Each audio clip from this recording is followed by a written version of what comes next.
नमस्ते, म चाहिँ अहिले बुटोल आइपुगेको छु। बुटोल आएपछि मलाई आदि झन्डै 2-3 वटा जिल्ला घुमाएको मेरो प्रिय महात्मा यहाँ आउनु भएको छ। अनि नमस्ते।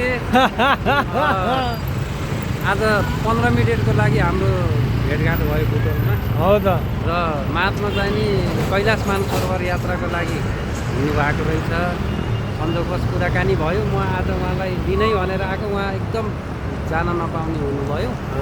काठमाडौँ जानुपर्ने रहेछ उहाँको यो यात्राको लागि। र सबैलाई पनि मैले के भन्नु भने संसारको नेपालको मन जितेको मान्छे आज कैलाश मानसरोवरको यात्रामा हिँड्नु भएको छ।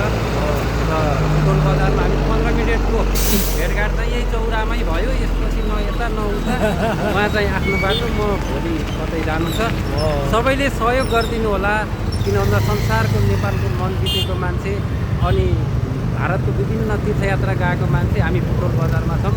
यही अनुरोध गर्दै अहिलेको लागि महात्मासित छुट्टिन पर्यो। उहाँलाई मैले मेरो कुटियामा लान मन लागेको थियो। फेरि जाउँला। ल, धन्यवाद। सबैले उहाँको यात्रामा साथ दिनु होला। मस्त हुनु, म चाहिँ गएको है। ल त महात्मा, ल फेरि मिठो भेट भयो। हामी कोही स्याङ्जा, पाल्पा, बुटोल धेरै ठाउँ घुमेका थियौँ। ती भिडियोहरू पुराना छन्, तपाईँहरू हेर्न सक्नुहुन्छ। बाँकी भिडियोको लागि फलो गर्न नबिर्सिनु होला। Bye bye.